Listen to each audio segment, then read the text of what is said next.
I'm happy now to turn this first session over to my colleague, Dr. Velma McBride Murry. Velma. Thank you, Tony. And I'm delighted, as Tony mentioned, and Ivory, to be here and to also be part of this absolutely incredible work.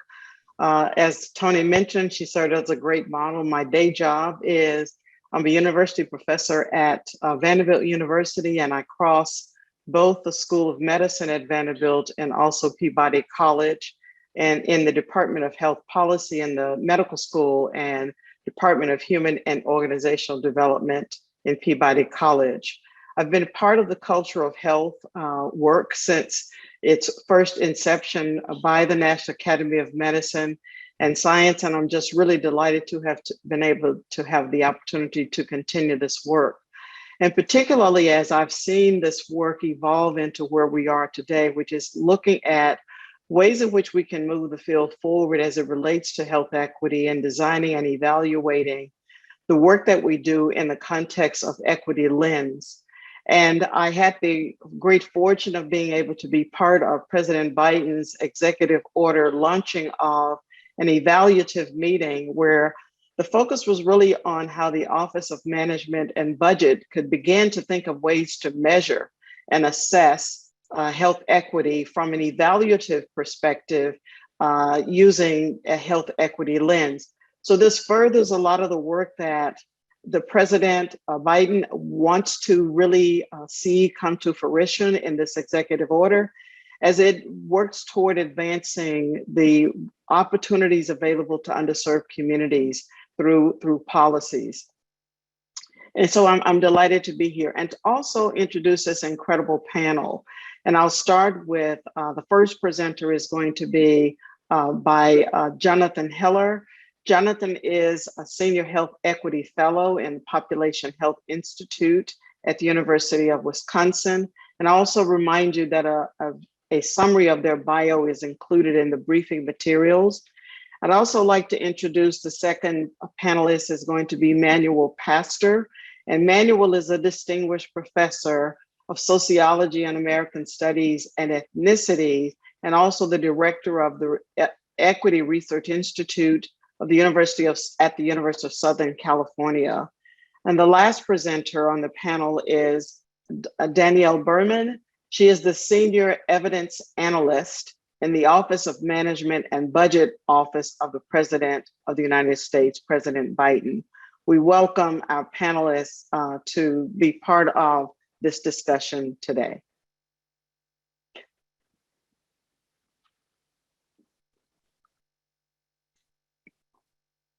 Great. Thank you, everybody. Let me share my screen. And I also want to encourage you to post questions as well so that we can have that as part of the discussion. Dr. Heller.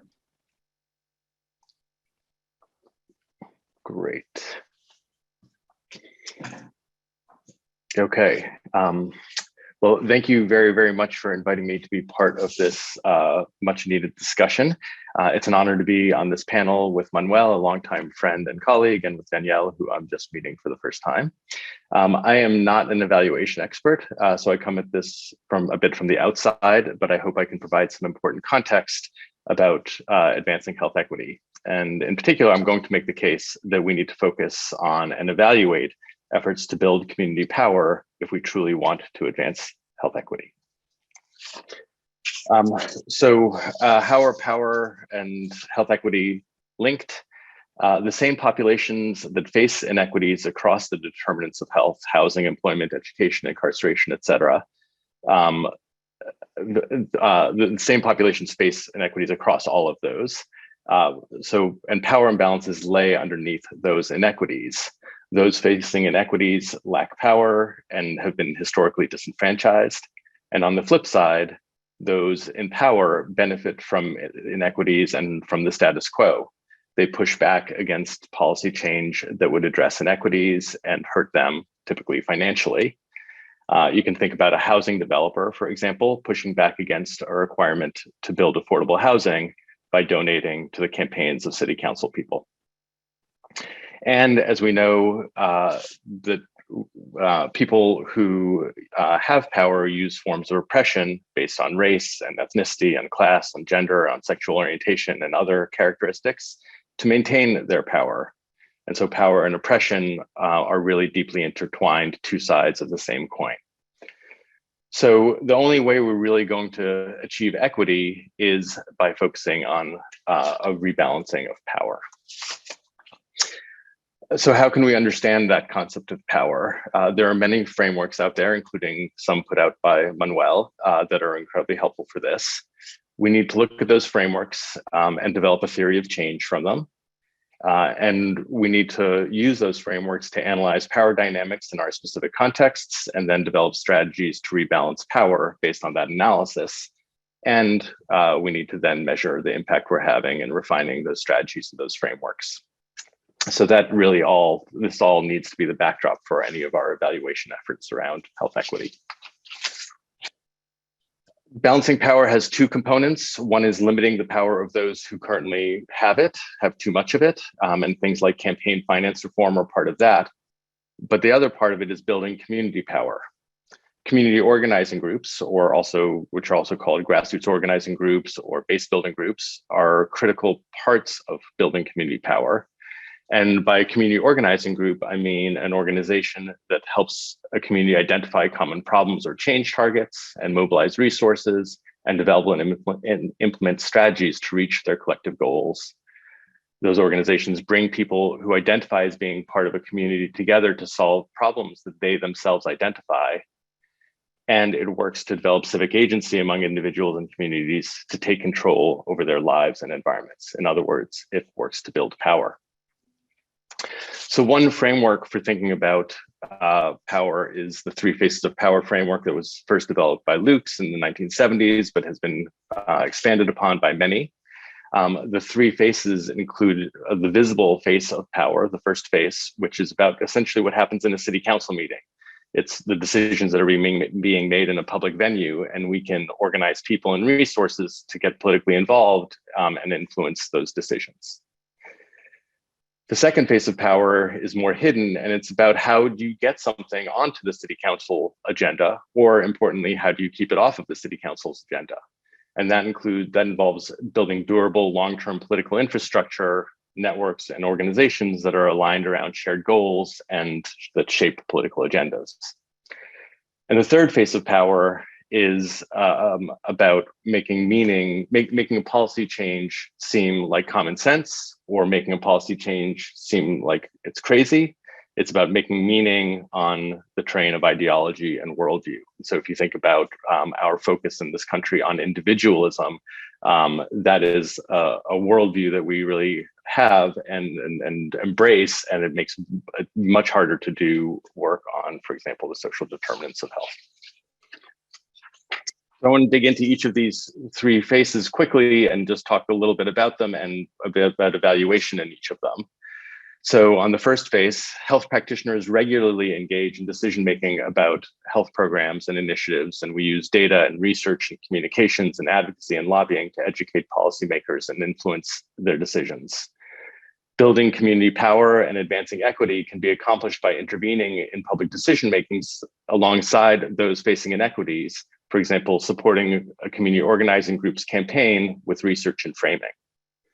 We have a bunch of tools to do this. One tool that I've used extensively is health impact assessment, which is a tool to understand and predict the likely impacts on health of a proposed policy or plan. A live example of this is in Chicago right now. There's a metal recycling facility the proposal is to move it from the north side of primarily white neighborhood to the southeast side, a community of color. It's clearly an environmental justice issue, and the community is organizing against it. But the Chicago Health Department is conducting an HIA, which is great, but it has excluded the community from that process. And so you can see that these tools can be used either to advance equity or to hinder its advancement. In terms of evaluation, I was part of an effort to develop metrics to evaluate health impact assessments on their ability to advance equity and build power. And we developed a set of 12 metrics, for example, that are grouped into 4 outcomes. And those include, for example, whether the HIA process and products focused on equity, whether the HIA process built the capacity and ability of communities facing inequities to engage in future HIAs and in decision-making more generally, whether the HIA resulted in a shift in power, and whether the HIA contributed to changes that reduce inequities, health inequities, and inequities in the social determinants of health. In terms of the second face of power, setting the agenda, the political agenda, public health and healthcare frequently play the role of convener, bringing together coalitions, for example, to identify community priorities and to address them.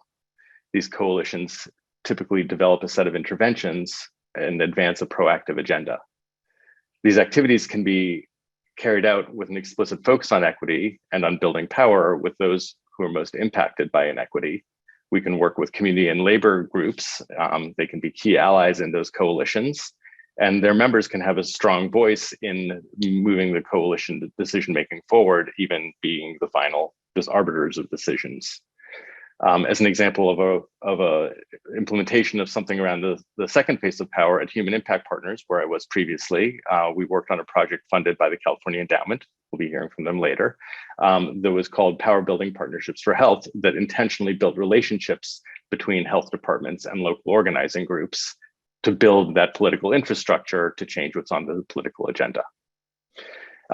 There are existing evaluation tools around some of this, like network mapping, that really need to be expanded on and focused on from a health perspective and from an equity and power perspective. And then the third phase of power is about changing worldviews. The shift within public health over the last several decades to increasingly focus on the determinants of health and to publicly convey the importance of those determinants can be understood as an intervention to the third phase of power. Using research, communications, policy advocacy, and other tools, health practitioners have actively worked to shift people's mindsets from an individualistic view of the causes of health to an illness to a social view. Public narratives or collections of deeply rooted stories in our collective consciousness that transmit values and ideas about how the world works have been shifting as a result of these efforts. And there are nascent efforts within health to shift public narratives more broadly. And one example is a project that I'm co-leading called the Health Equity Narrative Infrastructure Project. When we talked to narrative experts, we found that there was very little understood about how to evaluate narrative change efforts. And so this feels to me like a huge opportunity area, an area of growth for us if we want to advance health equity. I'll end with just two quotes. One from Nancy Krieger at Harvard and one from the World Health Organization. Krieger said, "Power, after all, is the heart of the matter, and the science of health inequities can no more shy away from this question than can physicists ignore gravity or physicians ignore pain." And the World Health Organization's Commission on the Social Determinants of Health final report had 3 principles of action, one of which was tackle the inequitable distribution of power, money, and resources, the structural drivers of those conditions of daily life, globally, nationally, and locally. So we understand that we need to focus on power and power shifting, and we need to better understand how to evaluate whether we're able to do that. Thank you, and I look forward to the other presentations and to the discussion during this session and the rest of the day. That's great. A fabulous presentation, Dr. Heller. Dr. Pastor. Great. Well, glad to be with you. And let me just pop up my PowerPoint rather than my Twitter feed. My Twitter feed is interesting, but it's not my PowerPoint. So Jonathan said, unsurprisingly, a lot of what I was going to say. So let me see if I can say a few things that might be a little different and add to the conversation. And much of this comes from a project that both Jonathan and I were part of, sponsored by the Robert Wood Johnson Foundation, called Lead Local. And you could see right below the photos, the website where you can find more information on that project. So it's now broadly accepted that the social determinants of health are key to understanding both health in general, and in particular, understanding and addressing health disparities. But as Jonathan was mentioning, that's not an accident. And it means that if we want to look at social determinants, we have to look at the systems that perpetuate or ameliorate inequities. And what determines those determinants is really the underlying distribution of power over decision making. So what we've been doing over the last decade or so is trying to get systematic about defining, understanding, and measuring community power, and then actually trying to prod us to move from analysis paralysis to actual action that addresses those conditions. We've done a big set of research projects that have looked at community power building over time, and most recently done a set of projects both for the California Endowment, like Jonathan, and for Robert Wood Johnson. So what do we mean by community power?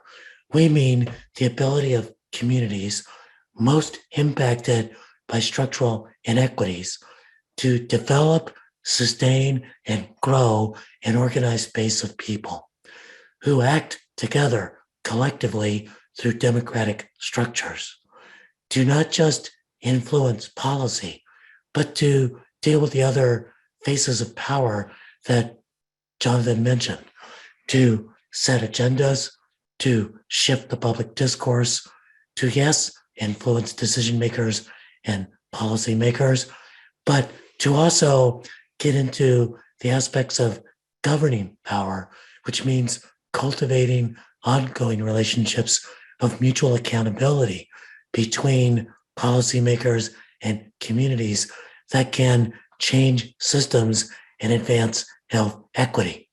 Let me say a few things about community power, aside from the fact that this is a pretty systematic definition. The first is to understand that community power can be, and perhaps too often seen as instrumental. That is, community power can be deployed to shift policy and improve implementation through accountability. And of course, this is important. Campaigns with community power as a tool can help highlight issues and change policies, improving community health, creating new relationships with key decision makers, and creating systems of accountability, not just demanding that low-income housing be included from the developer that Jonathan mentioned, but figuring out how to monitor whether that actually occurs.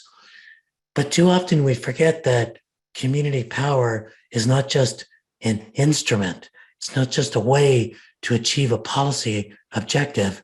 It's actually also fundamental. Campaigns are key, but they're really milestones along a longer pathway of building power. Because what you want is a transformation of community actors so that they feel efficacious and can move from one issue to another, can pivot from housing to direct healthcare, to immigrant rights, to climate justice, because they've felt efficacious as a set of communities, meaning that community power is fundamental, not instrumental, and there's a shift in societal norms and power and lasting community power infrastructure. So how do we measure this? I want to suggest there's 3 dimensions that are important to keep in mind: evaluation versus assessment, transactions versus transformation, and organizational efficacy versus field effect. On evaluation versus assessment, typically we think about evaluation as gathering evidence after the fact. That's important, but it can become more a form of monitoring and reporting than it is of actual transformation. And it can lead to a sort of distance in the name of objectivity. We've been trying to push more for assessment. Assessment is holistic, just in time, and it's collaborative with the groups that are being assessed. It allows for a feedback loop with continuous improvement and deepening relationships.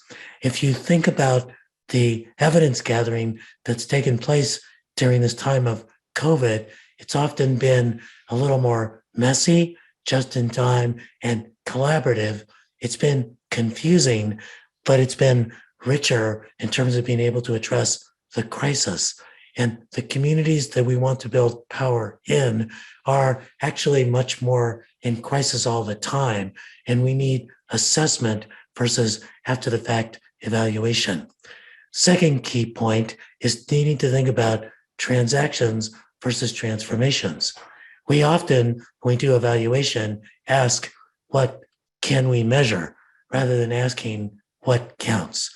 And you can measure the number of times a person goes to a meeting, but what counts may be whether or not that person becomes a leader that can pivot from issue to issue, that can lead their community, that can tell a story. And we've written on transactions versus transformation, a framework for metrics that matter along multiple dimensions. So you can often think about things like setting an agenda, achieving an agenda, governing an agenda. These are transformational. But you can also think about those moments in which people's private shame becomes their public stance, when they no longer are fearful that they're undocumented, but they're undocumented and unafraid, pushing for healthcare coverage for all, when they are modeling new ways of making decisions, and when they are building transformational alliances based on shared visions, values, and trust. So this transformational work, again, is about the less visible impacts on people and communities becoming efficacious to be able to address the crises that they face. Finally, most evaluation tends to be organizational versus field. It tends to look at a particular organization and ask the question, how well are they doing at meeting their deliverables? But really, it's absolutely key to assess what's happening to the overall field, not just whether one organization is getting stronger, but what's the networks and ties between organizations. How do we make sure that we've got a perspective that centers organizing and base building, but also understands the need to have the petals around this flower of community power building, of research, of communications, of alliances, of leadership development, of organizational development, of advocacy and policy, recognizing that we need to continually invest in the heart of this flower, organizing and base building. We need to make sure that these petals are accountable to that heart, but we need to make sure that they're all networking together to actually build a field rather than just looking at whether or not a particular organization is effective by usual metrics. And then finally, we need to act. We who are academics tend to think a lot about producing evidence, but really change occurs when we have a combination of facts, feelings, and force, mounting evidence that propels a rethinking, a compelling narrative that resonates, and a rebalancing of the power that shifts inequity. We knew that raising the minimum wage did not cause unemployment for about the last 25 years. That's what David Card just got a Nobel Prize for research he did in the 90s. But those facts didn't move until there was a compelling narrative around the living wage, and it didn't really move policy until there was a fight for 15 compelling narrative organizing on the ground tied to other organizations to try to shift power. So we need to ask ourselves, how much evidence is enough? What stories need to be told? What alliances need to be built? These are not easy questions for us as health professionals and social scientists who rely on evidence, but we need to shift to become measured in our analysis, clear in our communication, and bolder in pushing for justice, because what's at stake is the future of our communities. Thank you. And let me turn things over to the next speaker. I'll stop sharing the screen. Thank you so much, Dr. Pastor. Dr. Berman. Thank you so much. Yes, hi, thank you. And I think someone will be sharing slides for me. Great. Thank you so much for inviting me to participate in this workshop. It's really an honor to be part of this conversation. So I'm Danielle Berman. I'm a senior evidence analyst with the evidence team at the Office of Management and Budget. And the evidence team has the unique position of supporting those within OMB and the Executive Office of the President with respect to questions about evidence building and evaluation, as well as supporting agencies as they implement the Evidence Act and work to improve their evidence building and evaluation capacity. And so today I'm happy to share with you information about some of the work that's underway and some opportunities to engage in it. Next slide, please. So the administration's emphasis on equity is demonstrated through recent executive actions, including many issued over a year ago during the very first week in office. The Racial Equity Executive Order, and I think someone shared a link to it in the chat actually, required agencies to conduct a thorough review of agency operations and programs with respect to equity and develop action plans to address high-level priorities. So for those interested in efforts to support health equity at the federal level, these action plans will really be worth a look. They're worth reviewing, particularly for agencies that have an explicit health focus, like Health and Human Services, but also for agencies that lead programs that contribute to the varied social determinants of health outlined at the opening of this session. Housing, education, employment, nutrition assistance, social security programs, and more. In addition to the racial equity EO, there have been a number of executive orders focused on other aspects of equity. These are just some examples that I've listed here chronologically. So the first was focused on discrimination on the basis of gender identity and sexual orientation, and it seeks to address, among other things, disparate access to and treatment in the context of healthcare, violence, and discrimination, all contributors to disparate health outcomes. The Executive Order on Pandemic Response and Recovery established the COVID-19 Health Equity Task Force. And this last one, focused on the climate crisis, created a government-wide Justice 40 initiative that aims to deliver 40% of the overall benefits of relevant federal investments to disadvantaged communities. Next slide, please. So there has also been a renewed focus on evidence that extends and strengthens the vision that was laid out in the Foundations for Evidence Building or Evidence-Based Policymaking Act of 2018, which we always refer to as the Evidence Act.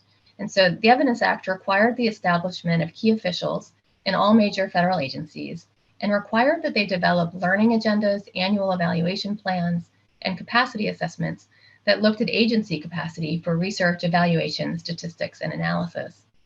Now, a learning agenda, for those unfamiliar with the term, is also known as an evidence building plan, and it's a systematic plan for identifying and addressing priority questions relevant to the programs, policies, and regulations of an agency or an organization. Federal agencies are not the only ones pursuing learning agendas. These 3 documents will be published by these agencies in the coming months, and they'll be available on agency websites, and there will be links to all of them provided on evaluation.gov. So they're another resource that's there available for folks to be able to engage in those conversations and react to the priority setting of the agencies. OMB has issued 3 guidance memos on these activities, with the most recent guidance, the M2127, initiated in response to the Presidential Memorandum on Scientific Integrity. And this guidance emphasized the importance of equity as not just a core principle, but as a necessary consideration in how agencies build evidence and carry out evaluation work. Now, we know that it's not enough to have or produce evidence, and Dr. Pastor just made that point very strongly. The key is ensuring its application or use in relevant decision making.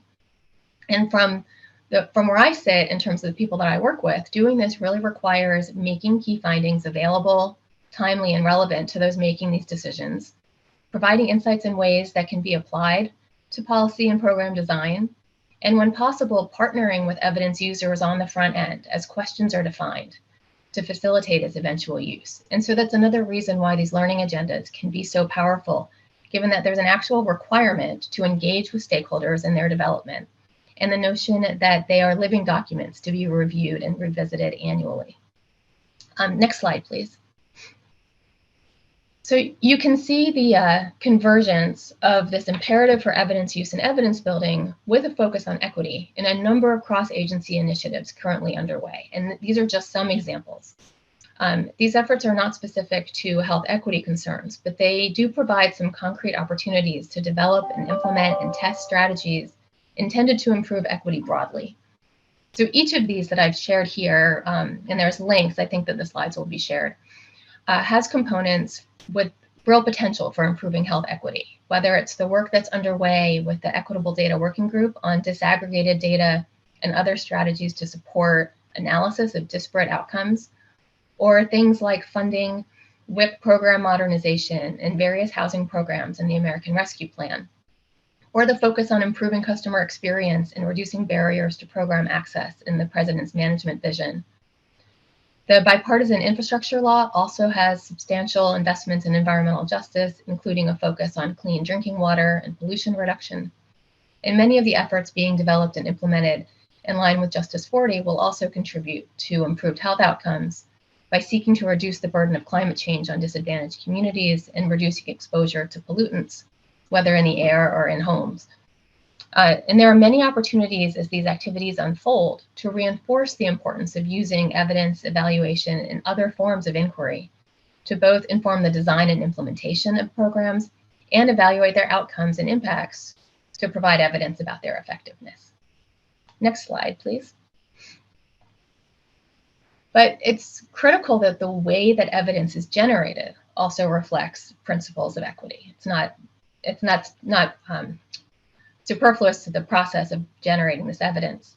And so we recently held a workshop series on equity and evaluation to share information about how to make program evaluation activities in the federal government more equitable. The series shared approaches, tools, and resources to support federal evaluators in reflecting on current practice and identifying ways that they can conduct this work with equity in mind. This includes self-reflection and explicitly recognizing when evaluation questions, teams, or methods do not reflect or engage the communities most affected by the program. It includes strategies for engaging with communities throughout the life cycle of evaluation, sharing with program recipients the power to identify key questions, shape data collection, interpret data, and communicate results. We also discussed barriers specific to carrying out this work in the federal space and offered some strategies to overcome them. And our hope is that this series and the continuing conversations will foster both a stronger equity focus in the kinds of questions being asked by these evaluations, asking not just what works, but under what conditions and contexts is something effective, and what changes lead to improved equity and reduced disparities. And also the wider use of equitable methods, drawing on culturally responsive approaches and deeper and sustained engagement with those affected. This topic was also shared with the evaluation officers at multiple evaluation officer council meetings to support them in thinking about this, in addition to encouraging their participation in things like agency equity teams. Many agencies also have, or they're considering revising their evaluation policies to explicitly include equity. And those policies are linked from evaluation.gov, so they're available there for viewing for the agencies that have them. Next slide, please. So there are many opportunities with respect to the executive branch to support implementation of these laws and executive orders and contribute to efforts to build evidence that informs programmatic and policy changes to improve equity. Some of the examples identified here include exploring the learning agendas when they're published and connecting with agencies on questions where your expertise is relevant. The agency equity plans will also be published. These are equity action plans required under the Racial Equity EO, and they will be published in the near future and provide another avenue for understanding agency priorities and finding ways to connect. There have been a number of requests for information, so RFIs posted on the Federal Register as these items have been developed. And while that's an imperfect way to connect with folks, it does provide another opportunity to engage and provide input.